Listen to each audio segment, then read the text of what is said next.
Nós, desde que começou essa questão da quarentena, desde que começou essa questão da pandemia,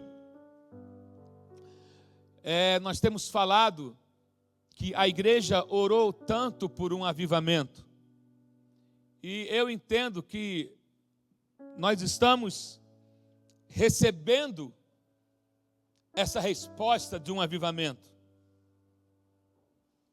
E o avivamento, ele não simplesmente acontece, o avivamento ele é gerado, e o avivamento ele tem algumas condições para que ele aconteça. Porém, eu quero rapidamente falar com você hoje, nessa noite, você que me assiste, sobre os inimigos do avivamento. Os inimigos do avivamento. Então, nós vamos usar 2 textos das Sagradas Escrituras. Na verdade, 3. O primeiro, Evangelho de João, capítulo 15, no verso 7. Evangelho de João, capítulo 15, verso 7.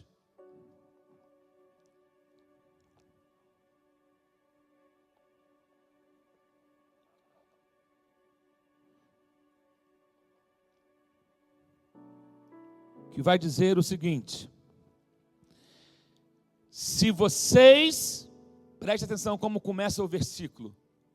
O versículo começa com: se vocês permanecerem em mim, e as minhas palavras permanecerem em vós, pedirão o que quiserem e lhes será concedido. Repetindo, se vocês, em outras versões vai dizer, se vocês estiverdes em mim,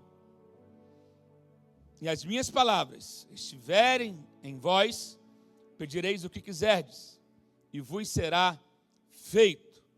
Algumas pessoas perguntam: pastor, eu oro há tanto tempo, por que as minhas orações não são respondidas? Por que as minhas orações não são respondidas? Eu tenho promessas sobre a minha vida, e eu oro, e a minha oração não é respondida. Você precisa entender que existem promessas que Deus fez, que são condicionais, e tem promessas que são incondicionais. Mas muitas das promessas que Deus fez no nosso âmbito pessoal, de realização pessoal, em relação a chamado, em relação a lugares aonde Deus deseja levar, que tem muito a ver com o meu comportamento, com a minha resposta a essa promessa que Deus me fez. Aqui nós podemos ver que ele começa, João vai dizendo, Jesus está falando aqui: se vocês permanecerem em mim. Existe uma doutrina do se. E esse se é uma grande chave que muitas pessoas, eu já disse várias vezes aqui na igreja, que nós não podemos ignorar os sis da Bíblia. Nós não podemos ignorar os portanto da Bíblia. Eles não estão na Bíblia, pastor Leandro, que está aqui comigo, por acaso. Eles estão na Bíblia porque eles indicam uma condição para que determinada coisa aconteça, André. Então, isso tem sido esquecido por muitas pessoas. Muitas pessoas não recebem algumas bênçãos em algumas áreas da vida, ou não experimentaram, não viveram ainda coisas exponenciais em Deus, porque estão ignorando esses sis. E falando sobre avivamento, o maior exemplo que temos sobre querer um avivamento pessoal, você precisa entender que um avivamento, ele não é dependente de um culto ou de uma música. Você não pode ser refém de um culto, de uma música, de um ministro, de um ministério, nem de um ambiente físico, de um lugar físico, para se viver um avivamento. Ele Um avivamento não é baseado em momentos, mas ele é algo que precisa ser, e Deus quer que seja, constante na sua vida. Avivamento não é um momento, avivamento tem que ser uma condição de vida. Avivamento não é um momento. Então você precisa entender, por exemplo, que quando o culto termina, ele continua na sua vida. Ele continua na sua casa, ele continua no seu trabalho, ele continua no seu dia a dia. Aí é que está o problema. Muitas pessoas, elas só lembram, ou elas vão para um culto, ou assistem um culto, esperando que Deus faça algo espetacular para que elas tenham um despertamento. Deixa eu te falar uma coisa: até quando Deus vai ter que ficar te despertando? Até quando Deus vai ter que ficar te despertando? Será que Deus tem que te despertar a cada culto? Será que Deus tem que te dar uma injeção a cada culto? Ou não é hora de você se reposicionar em Deus? Para que isso seja uma constante na sua vida? Será que a cada culto teremos que ser despertados porque estamos dormindo em alguma área da nossa vida? Porque não estamos cultivando ou conservando a nossa fé, o nosso quebrantamento, a nossa busca por Deus? Olha o que Abacuque vai dizer, capítulo 3, verso 2. Ouvi, Senhor, a tua palavra e temi. Aviva, ó Senhor, a tua obra no meio dos anos. No meio dos anos, faze-a conhecida. Na tua ira, lembra-te da misericórdia. Aleluia. Aviva, ó Senhor, a tua obra no meio dos anos. E no meio dos anos, faze-a, torne-a conhecida.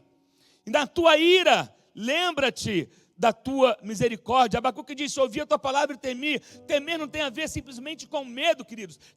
Temer tem a ver com respeitar. E veja que Abacuque, quando fala aqui sobre avivamento, sobre avivar a tua obra, ele não está falando de um avivamento que dura 1 ano ou 2 anos, ou um momento. Ele está falando aqui, ele ora para que seja um avivamento contínuo. Aviva a tua obra no decorrer 2 anos. Não no decorrer de daqui a 2 anos, 3 anos, no decorrer desse ano. Não, que esse avivamento seja algo contínuo. Que esse avivamento, ele dure décadas e décadas e décadas. Que ele aconteça, ele seja uma constante, uma constância de uma enxurrada de glória de Deus sobre nós. Aleluia. Muitas pessoas se esquecem com facilidade do que Deus já fez e vivem buscando algo de Deus, mas cada vez que Deus dá algo a elas, elas deixam escapar pelas mãos.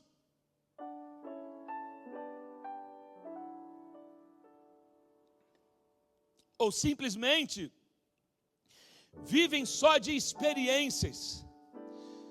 Experiências são importantes, mas experiências não são suficientes para fazer a sua raiz ficar fortalecida.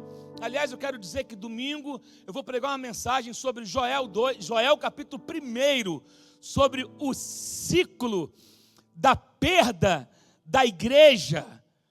Como que a igreja nos últimos anos foi perdendo e achou que estava ganhando, mas também vou falar sobre como Deus está restaurando a igreja. Eu quero que você já crie expectativa no teu coração para essa mensagem de domingo, no capítulo de Joel, capítulo 1, que eu vou estar falando. Eu quero que você guarde isso. Mas algumas pessoas, elas não conseguem ter uma vida duradoura em Cristo, porque elas vivem só baseadas em experiências. E não tem uma fé sólida, uma fé robusta, uma fé madura, que independente de Deus estar fazendo algo ou não que eu esteja vendo, Ele continua sendo Deus e eu vou continuar tendo a minha vida de busca, de entrega, de relacionamento, de intimidade com Ele. Tem gente que esquece o que Deus já fez. Ele não consegue ser grato por Nada do que Deus já fez. Há uma infelicidade, há uma ingratidão, há um sentimento, sabe, de desgosto. Pessoas que são mal-humoradas, pessoas que são infelizes. Parece que, eu não sei que Deus você serve, mas não consegue buscar nada na memória, não consegue viver uma vida alegre, não consegue ser grato por nada, ele sempre quer mais. É o filho mimado, que não se contenta, não se alegra, não é grato pelo que já teve, pelo que já viveu. Ele sempre quer mais e ignora o que viveu. Deus precisa curar muitos crentes do mimimi, do mau humor. Meu Deus. E aí eu preciso que você entenda o seguinte: o avivamento tem que ser uma obra pessoal. Não adianta querer por um avivamento coletivo se eu como indivíduo não estou avivado. Não adianta. O avivamento é uma obra do Espírito e essa obra ela é pessoal. Né? E aí, esse outro texto, o segundo texto que eu quero abrir com você, é lá em 2 Crônicas, no capítulo 7, que é um texto muito conhecido. Mas normalmente nós lemos muito o verso 14, eu quero ler a partir do verso 11, que é quando o Senhor aparece a Salomão. Né? Todos nós conhecemos o 14, mas precisamos entender todo o contexto. Deixa eu falar uma coisa. Salomão havia acabado de construir o templo. André e Leandro, os dois que estão aqui, e o Marcos na transmissão. Trazendo para os dias de hoje, sabe quanto que Salomão gastou para construir o templo? 2 bilhões de dólares. Se fosse converter para a moeda de hoje. Porque a Bíblia vai dizer que tudo que Salomão fez, ele fez com excelência. Tanto para a casa de Deus, como para o palácio dele, para a casa dele. Isso é algo que você precisa entender. A casa de Deus e a sua casa precisam caminhar juntos. Tem gente que compra o melhor sofá para a casa dele. Você vai comprar algo para a igreja, ele quer comprar o mais barato, o mais vagabundo. Você compra o melhor fio, você quer comprar a melhor mesa para botar na sua casa. Mas quando chega para a casa de Deus, não compra aquilo que está bom, aí compra o mais frágil, o que quebra primeiro. Não, a Bíblia fala que Salomão, tudo que ele fez para a casa dele, ele fez com a mesma excelência para a casa de Deus. Então, Salomão havia acabado de construir e a glória do Senhor, a Shekinah de Deus, entrou naquele lugar.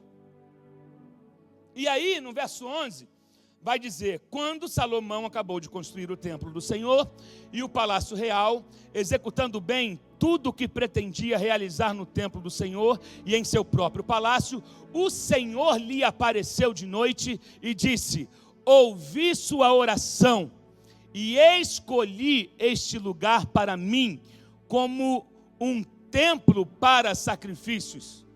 Verso 13: se eu fechar o céu para que não chova, ou mandar que os gafanhotos devorem o país, ou sobre o meu povo enviar uma praga, aí no verso 14, se o meu povo, que se chama pelo meu nome, vai dizer o quê?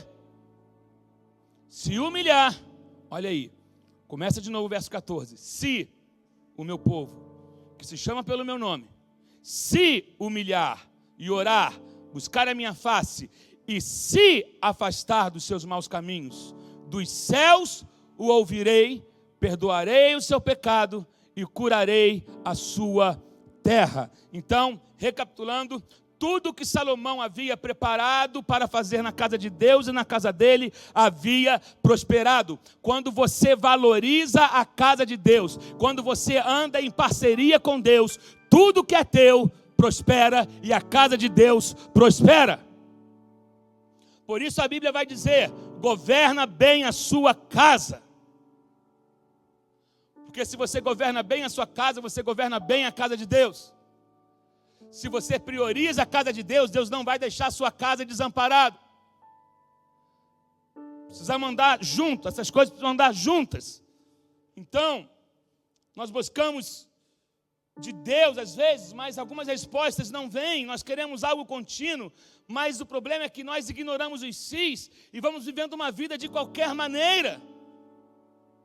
Hoje é terça, é mais um culto, vou conectar aqui, vou assistir, estou comendo minha pipoca, agora que a gente não está reunindo, as pessoas vão, mas até quando a reunião era presente, algumas pessoas simplesmente vinham à igreja, ou vão para cumprir um ritual, para estar presente em mais um culto, mas algumas coisas não acontecem. Algumas pessoas entraram, e eu vou chegar daqui a pouco nessa palavra, na indiferença.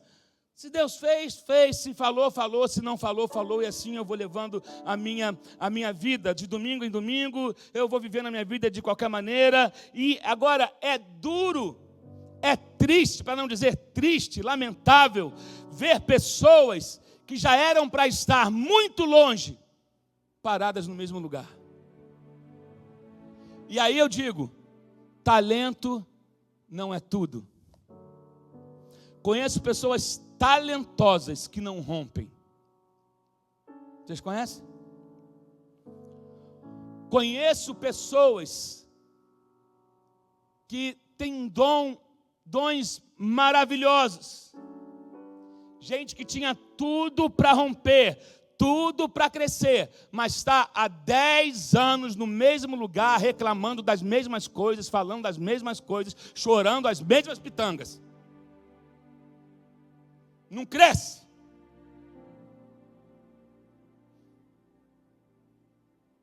Não cresce. Eu quero que você entenda que o avivamento não é só para dentro da igreja, mas é para dentro da sua vida. É para dentro da sua casa. Avivamento não tem nada a ver quando alguém começa a pular, tocar, bater cabeça na parede, rodar, dançar, gritar por aí. Não! Avivamento é resultado de uma vida que não está morta, mas é uma vida que reconhece a Deus, que tem Deus como seu Senhor, e Ele, aonde você está, o avivamento está, porque o avivamento não é um lugar, o avivamento é uma vida com Deus. O avivamento na sua casa, ele é na verdade, na igreja, ele é o reflexo do que é na sua casa.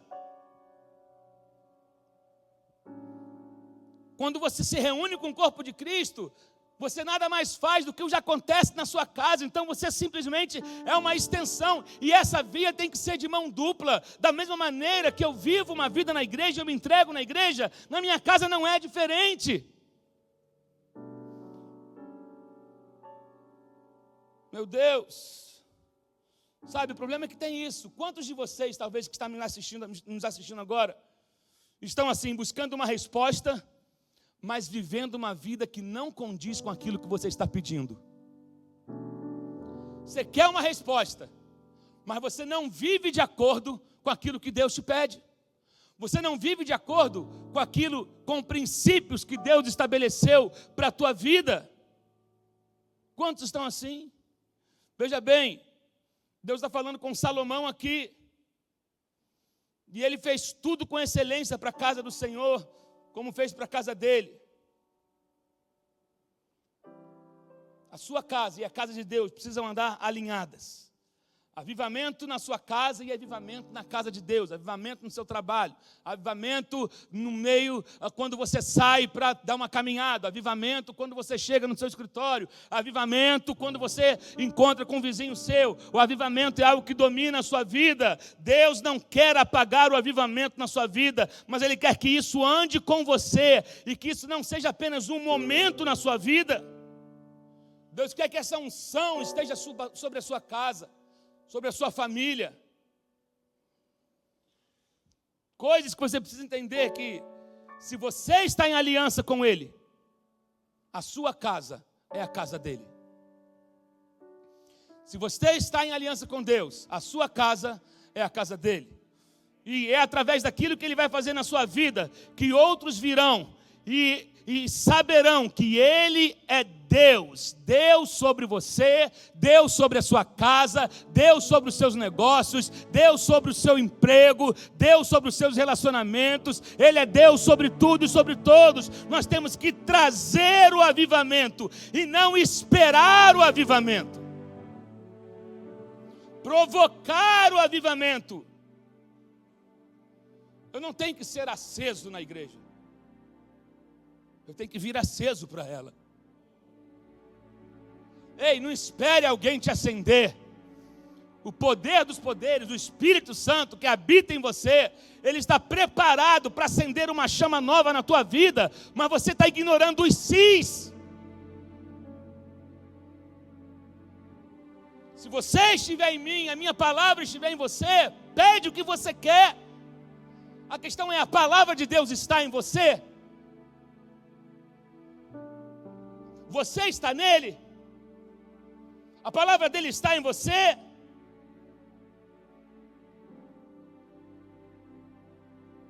Você tem que vir pegando fogo, porque na sua casa está pegando fogo. Você tem que viver uma vida incendiado. Não se preocupe que para esse incêndio você não precisa de extintor. Para esse incêndio você não precisa de extintor. É um incêndio que pode consumir você completamente. Deus quer que o busquemos mais. O Senhor aparece para Salomão e diz o seguinte: ouvi a sua oração e escolhi esse lugar. Agora olha que interessante, é o verso 13, que já foi falado aqui algumas semanas atrás. Se eu cerrar os céus, é o demônio que cerra céu?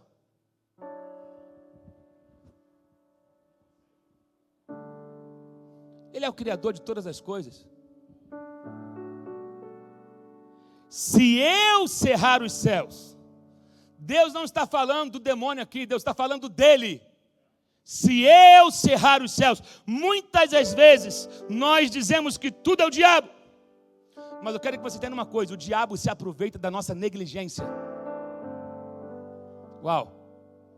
Eu vou repetir isso. O diabo se aproveita da nossa negligência, da nossa irresponsabilidade, do nosso relaxamento. Você abre brecha, aí tu fica dizendo: o demônio é fogo, o demônio é furioso, o diabo está com fúria na minha vida. Não, você falou demais, então é por isso que está sofrendo as consequências. O inimigo está fogo. Não, você fez coisas que não deveria, você se meteu com quem não deveria, você foi a lugares que não deveria, você fez aliança com quem deveria, com quem não deveria, e agora está colocando a fatura ali. Não, tem horas que Deus fala assim: eu vou secar tudo. Sabe por quê? Deus está chamando a sua atenção para Ele. Em vez de ficar dizendo: o diabo está furioso comigo, veja se você não está ignorando alguns sis na sua vida, veja se você não está sendo negligente em alguma área da sua vida, veja se a palavra está em você mesmo. Que nós somos bons de discursos, de dizer porque é a palavra, porque é a palavra, porque é a palavra, e na hora de você viver a palavra, você é um hipócrita. Deus disse: se eu cerrar os céus e não fizer com que caia mais chuva, e enviar a praga ou peste sobre a terra, aí, se o meu povo descer do seu salto alto, se quebrantar, se humilhar, deixar de ser marrento, de achar que é o top das galáxias, aí eu virei. Meu Deus, eu não vejo a palavra inimigo aqui. Deixa eu falar uma coisa: Deus não dorme, Deus não cochila, Ele é o mesmo. Deus está atento.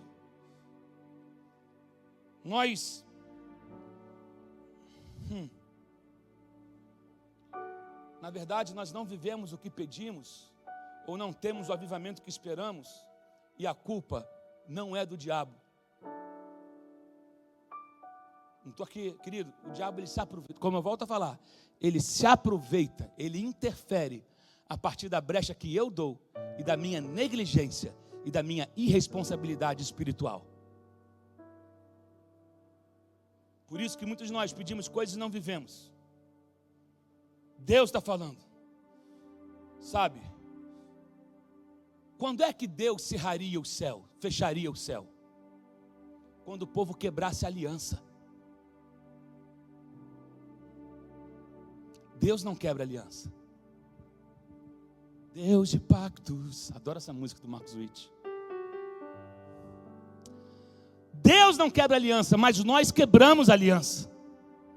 Ele disse que se o povo quebrasse a aliança, aí ele cerraria o céu. Deus sabia quem era aquele povo. Deus havia escolhido aquele lugar e disse: esse lugar é especial e eu escolho esse lugar. Eu quero que você entenda, Deus tem uma visão de futuro. Deus espera mais de mim e de você. Nós normalmente criamos expectativas em cima de Deus, mas esquecemos que Deus tem uma expectativa a nosso respeito. Deus não espera de nós certos comportamentos.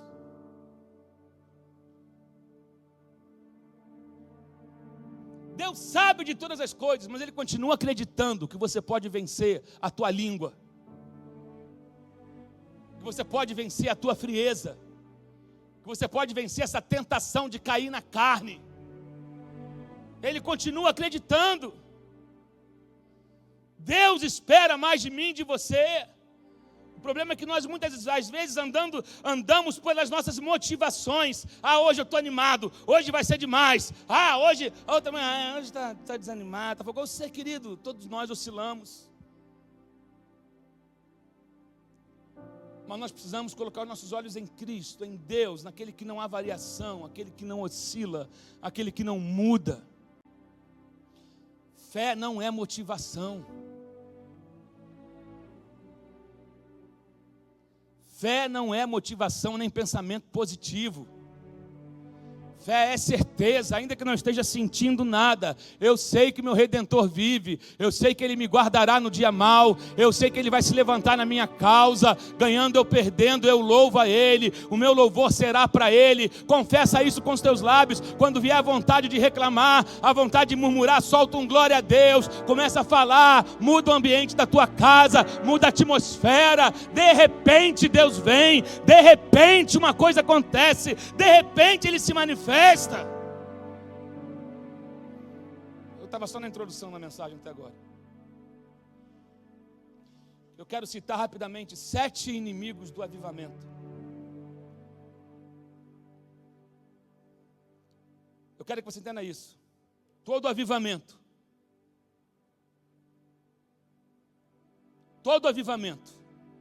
é uma resposta depois de um tempo de seca. Todo avivamento, pastor Léo, é uma resposta depois de um tempo de crise. Nada melhor como o quebrantamento e a humilhação para se viver um avivamento. Nada melhor como uma perda, como uma dor para se viver um avivamento. É porque eu reconheço que não foi pelos meus próprios recursos. Foi porque eu decidi viver a palavra. É porque eu decidi estar em Cristo. E que a palavra entrasse em mim. Entende isso? Então, avivamento surge de um tempo onde a vida deixou de existir. De um tempo onde os céus se fecharam. Talvez estejamos vivendo nesse período, parece que está tudo fechado, cerrado. Mas Deus nos diz o seguinte: o inimigo está tentando roubar de você a sua fé, tentando roubar algumas coisas de você, palavras estão sendo lançadas na sua mente, porém, ele diz: se o meu povo se voltar para mim, se o meu povo que se chama pelo meu nome, esse se, querido, depende de mim e de você. E ele diz: o meu povo, ele não está falando dos mundanos aqui. Isso é algo direcionado à igreja, direcionado aos nascidos de novo, direcionado àqueles que dizem que são do Senhor, que já entregaram sua vida. Ele diz: se o meu povo se humilhar, se converter dos seus maus caminhos. Meus queridos, esses maus caminhos estão diante de nós todos os dias. Os maus caminhos estão diante de nós todos os dias e nós não vemos ou ignoramos. E no verso 15 ele vai dizer: de hoje em diante, os meus olhos estarão abertos e os meus ouvidos atentos às orações feitas neste lugar, ou de hoje em diante. De hoje em diante. Sabe o que é isso? Quando você decidir se humilhar, quando você decidir mudar, quando você decidir clamar de todo o seu coração. Deixa eu te falar uma coisa. Não é toda oração que Deus ouve, mas Deus ouve essa oração que está descrita aqui no versículo 14. Oração que vem para aqueles que chamam o nome dEle. Oração que vem para aqueles que se humilham e que buscam a face dEle e se afastam dos seus maus caminhos. É incompatível pedir para que Deus te visite cultivando maus caminhos. É incompatível pedir para que Deus faça algo na sua vida se você cultiva maus caminhos, se você cultiva língua suja, se você cultiva fazer intriga entre irmãos, se você cultiva uma vida que você sabe que não agrada a Deus, mas gosta de usar os seus subterfúgios e frases gospels prontas para poder se justificar. Você precisa descer desse lugar hoje. Não é toda oração que Deus ouve.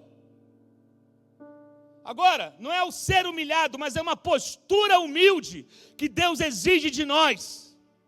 Porque é o oposto. A postura humilde que Deus exige de nós é diferente de uma humildade arrogante. Aquela humildade que é fake. Infelizmente, às vezes somos muito arrogantes.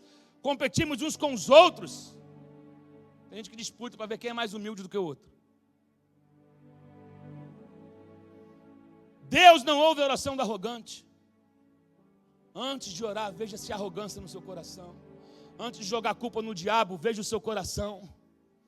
Jesus disse certa vez: aprendei de mim, que sou manso e humilde de coração. Aprendei de mim, que sou manso e humilde de coração. Temos um poder à nossa disposição, sim, somos poderosos, sim. Mas precisamos ser humildes, porque o poder que temos não é nosso. Ele foi cedido a nós, através dele, pela cruz. E essa humildade, é essa humildade que muda a nossa vida, e não uma falsa humildade. Agora, o primeiro inimigo do avivamento pessoal é o orgulho pessoal. Eu tenho orgulho do título que eu tenho. Eu tenho orgulho das conquistas que eu adquiri, da posição que eu tenho. Lembra de uma coisa: Deus se fez carne e habitou entre nós. Ele tomou a nossa condição. Lembra de outra coisa: Jesus lavou os pés dos seus discípulos. Deus em carne já é um sinal de uma humildade muito grande. Mas Deus em carne, lavando pés sujos, é mais humilde ainda. Lavando o pé daqueles discípulos, pés sujos, empoeirados. Mas a palavra é muito clara quando diz que um coração quebrantado Deus não despreza. Veja se não há orgulho em você. Olha o que significa a palavra orgulho. Orgulho significa sentimento egoísta, admiração pelo próprio mérito, excesso de amor próprio, arrogância e soberba. Às vezes é chato conversar com gente que só gosta de ficar contando o que ele é. Que ele é bom pra caramba. Faço caramba, porque eu faço, eu sou o cara. Se eu não tiver, não acontece. Se eu não tiver ali, eu não dou. Se eu não tiver lá, não acontece. Se eu não for lá, não acontece. Eu quero que você entenda uma coisa: a igreja é de Jesus. Quem levantou a igreja foi o Senhor. Independente de homem, homens vão e vêm e vão. Mas aquilo que Deus construiu permanece de pé. Permanece de pé. A obra vai continuar. Independente do homem. Quando é de Deus, permanece. E Deus abate o arrogante, mas dá graça ao humilde. Mas dá graça ao humilde. Até a tua espiritualidade pode ser arrogante. Tipo de espiritualidade doentia. Ele acha que é mais santo que todo mundo. O nome disso é arrogância. O homem mais santo de todos não ficava tirando onda, nem sendo verborrágico para dizer que ele era santo. O mais santo de todos andava com pecadores. O mais santo de todos, que foi Jesus, ele andava com gente que você talvez atravessasse a rua para não ficar perto, porque você é bonzinho demais.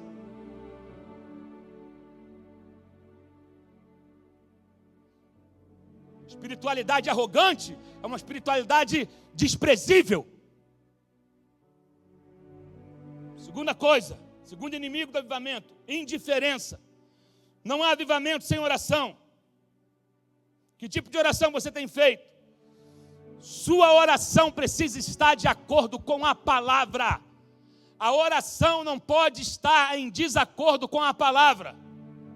Infelizmente existem feiticeiros gospels, feiticeiros disfarçados de intercessores, feiticeiros disfarçados de pastores, feiticeiros disfarçados de homem de Deus, que ora tudo o contrário. Tem gente que ora para a gente morrer, tem gente que ora para casamento ser desfeito, tem gente que ora, esse tipo de oração é oração de qualquer coisa, de feitiçaria, mas não é uma oração que agrada a Deus. Meu Deus! Eu não sei porque eu estou pregando isso hoje. Eu ia pregar outra coisa. Deus sabe porque eu estou pregando isso. Tem muita gente que está indiferente ao que está acontecendo na igreja hoje. Frieza. Tem gente que vem para a igreja, quando a igreja está aberta, e eu digo igreja do modo geral, que vem para os cultos. Ele fica o culto todo falando mal de alguém, ou falando da vida do outro, ou criticando o que está acontecendo. Ele, se perguntar para ele o que foi pregado no final do culto, ele não se lembra de nada. Indiferença, frieza, desinteresse, negligência, apatia. Isso faz parte do pacote do espírito da indiferença. A indiferença vem pela negligência à fé. Como eu disse, é o tanto faz como o tanto fez. O espírito de indiferença mata o avivamento.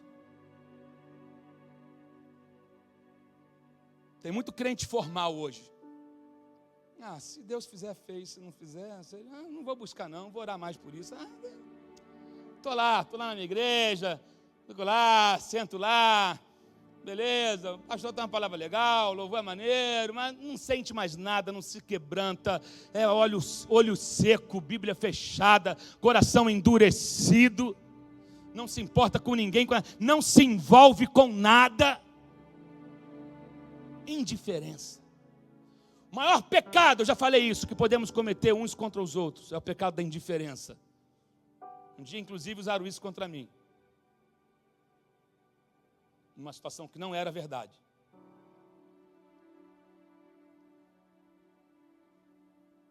Não se importa. Terceiro inimigo, autonomia. Autonomia, eu sou autônomo, eu faço o que eu quero, do meu jeito, crio a minha verdade, não vou me submeter a ninguém, se eu não fizer do meu jeito, não serve. E aí, se o jeito dele não for aceito, ele começa a armar uma conspiração para que aquilo não aconteça. Sabe qual é o nome disso? Satanismo dentro da igreja. Satanismo dentro da igreja. Quando eu começo a torcer para que o ministério fracasse, quando eu começo a torcer para que o novo líder fracasse, quando eu começo a torcer para que o ministério não ande, não me submeta a ninguém. O pastor chama, ele não responde. O pastor manda mensagem, não responde. O líder chama, manda mensagem, não responde. Esse é o espírito da autonomia que impede o avivamento. Vou falar uma coisa, só recebe autoridade quem aprende a se sujeitar à autoridade. Só pode ter autoridade quem aprende a se sujeitar à autoridade. Para muitos, a aliança é algo que ficou esquecido. Eu faço parte da igreja, mas eu vivo a minha vida independente. Não, você não foi chamado para ser um autônomo da fé. Tem gente que não consegue se submeter, porque não consegue conviver com as diferenças. Ou ele quer usar a autonomia para manipular. Ou então, não precisa orar, igual algumas igrejas pregam por aí, não precisa mais jejuar. Não precisa jejuar, não precisa orar, não precisa fazer parte de nada. Meu irmão, talvez hoje você está identificando por que as coisas na sua vida não mudam. Você está estacionado numa fase. Talvez você está identificando hoje porque o céu está fechado sobre você. E outra coisa, hein? Debaixo do Espírito Santo falo isso.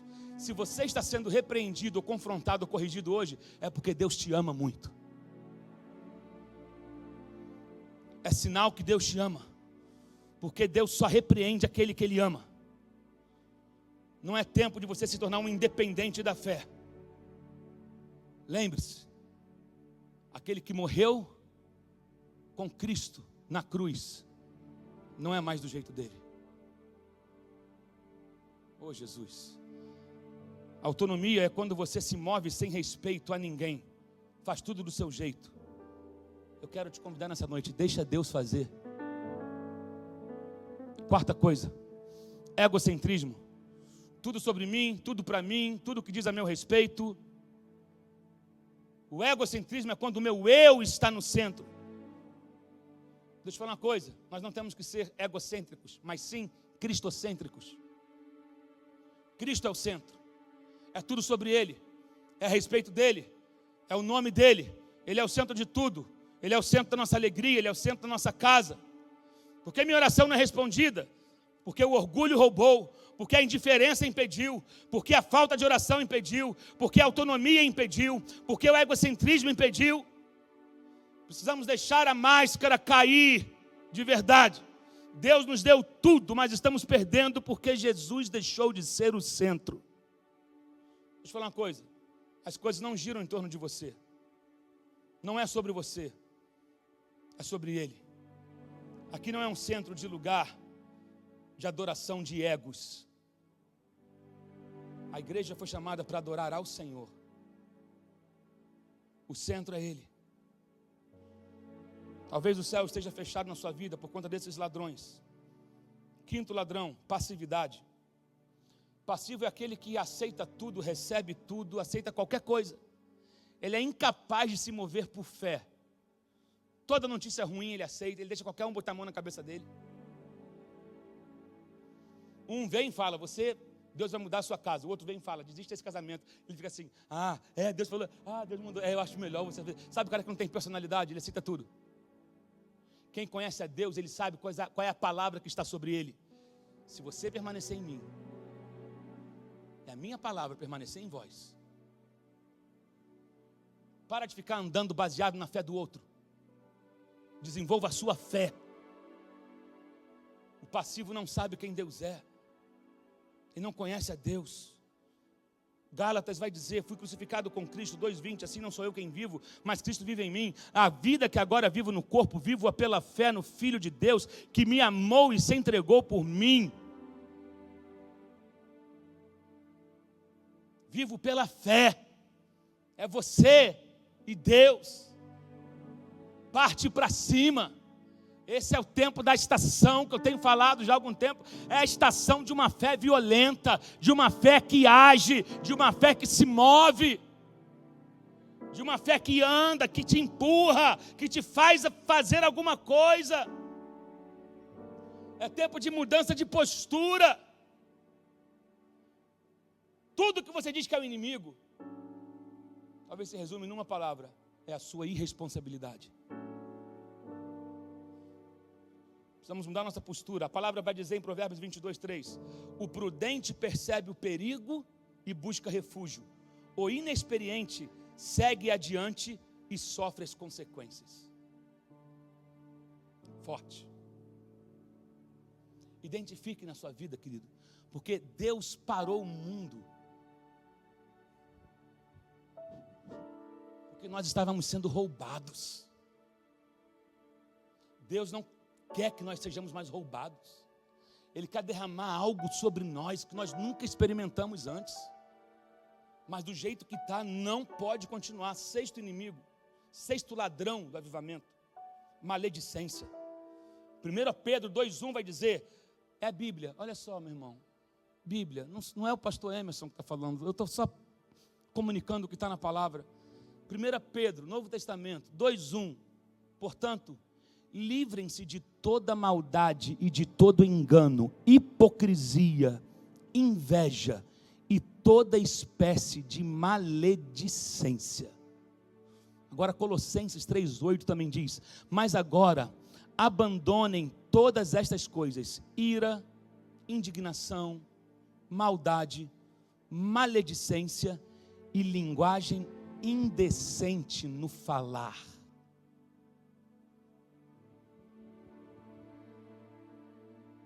Precisa explicar?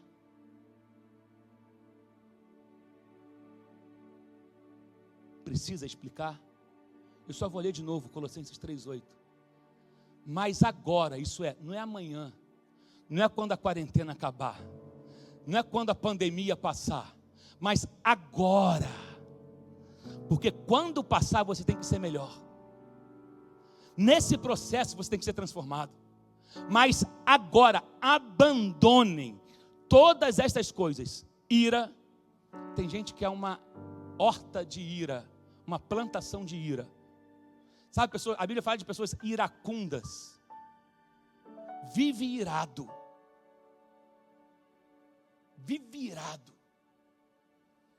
Indignação.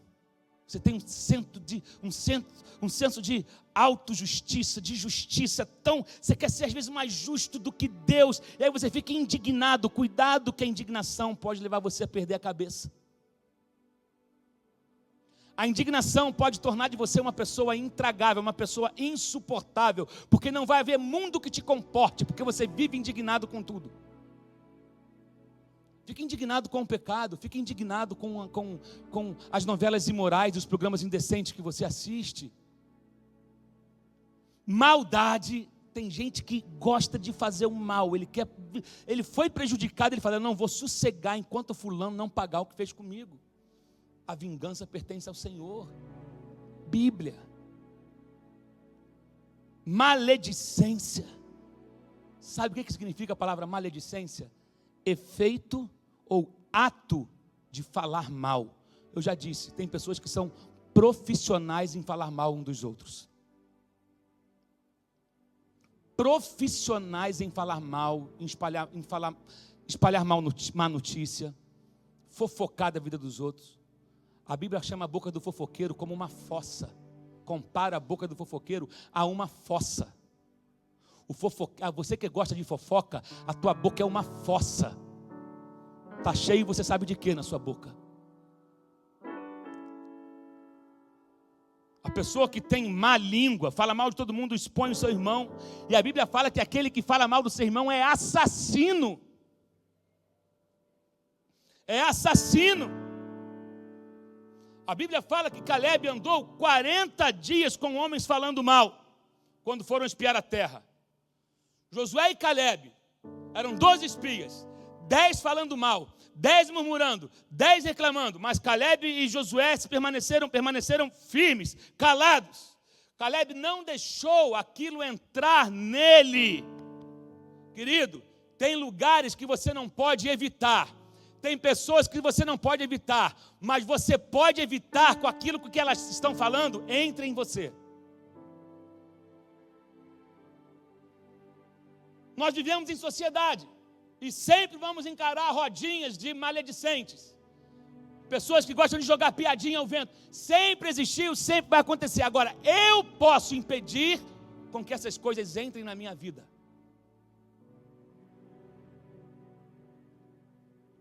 Tem gente que acha que tem o direito. A Bíblia não te dá esse direito, querido. A Bíblia não te dá o direito de falar contra o teu irmão. A Bíblia não te dá o direito de você ser fofoqueiro. Não te dá o direito de você ficar falando mal de líder. Não, a Bíblia não te dá esse direito. Lembra de Miriam que falou mal de Moisés? Tem gente que fala mal de todo mundo. Paulo vai dizer: portanto, irmãos, tudo que é bom, justo, louvável, que seja isto que esteja no seu pensamento. Provérbios também vai dizer que a morte e a vida estão no poder da língua. Aquele que a bem utiliza, come do seu fruto. Use a sua boca para abençoar, para edificar. E lembra, na medida com que julgares, vos julgarão também. Tem pessoas que... Você precisa lembrar que quando você está falando mal de alguém ou expondo a vida de alguém do seu lado, você pode levar um irmão a desviar dos caminhos do Senhor. Uma vez, conversando com um novo convertido, ele falou comigo: eu não sabia que tinha isso na igreja. Eu falei: meu irmão, infelizmente, tem. Agora, que eu não seja portador desse tipo de coisa. Que não parta de mim isso. E eu espero que não parta de você. Que o Senhor, que o Espírito Santo santifique os nossos lábios. Tem pessoas que precisam ser curadas de vez, porque toda hora lembra dos seus traumas vividos e se acha no direito de falar de todo mundo. Pessoas que cultivam raízes de amargura. Ela volta em problemas de 10 anos atrás, de 20 anos atrás, de 30 anos atrás. Nunca perdoam, nunca se perdoaram. Nunca consegue perdoar o que fizeram com ela. Vive uma vida infeliz. O Evangelho não existe para isso. Jesus não morreu para que você vivesse uma vida infeliz. Porém, se permanecerdes em mim e as minhas palavras permanecerdes em vós, me pede o que você quer. Você precisa decidir ser livre hoje. Último ladrão: superficialidade. Nós nos preocupamos com uma boa aparência, mas não nos preocupamos com o conteúdo. Eu quero que você entenda que Deus quer que você tenha recheio. Eu já falei isso outras vezes aqui. Deus quer que você tenha recheio. Muito ruim comprar um pastel de camarão e quando você mastiga ele, morde ele, só sai o vapor. Tu não encontra um bendito de um camarão dentro. Causa o quê? Frustração. Tem muita gente que olha para você e fala: uau, ele está inchado, deve ter recheio.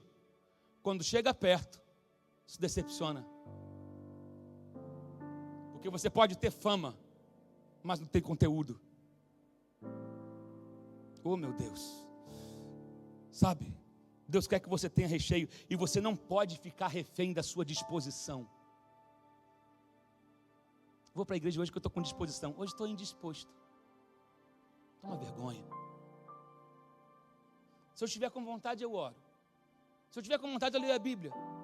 Se eu estiver com vontade, eu jejuo. É assim que funciona o negócio? Não. Fé não é sentimento. Nós não podemos andar guiados pelos nossos sentimentos. E nós não podemos aceitar viver uma vida cristã superficial. Sabe, querido, Deus se rende à oração. Falamos muito sobre poder da oração, mas nos falta o espírito de luta. O espírito para alcançar esse lugar. Somos bons em muitas coisas, mas somos rasos no sobrenatural. Somos bons em contar testemunhos, mas somos rasos em ser o testemunho, rasos de poder. Somos bons de métodos, mas não falta poder do alto. Deus quer levantar uma igreja poderosa para destruir as fortalezas do inferno. Sabe o que nós precisamos? Precisamos da bênção do quebrantamento sobre nós. Finney disse o seguinte, Charles Finney: a maior necessidade de nossos dias é de poder do alto. E olhando para isso tudo, também me lembro de uma frase que Alan Redaft disse: a luz da cruz de Cristo não é chocante a maneira como eu e você vivemos?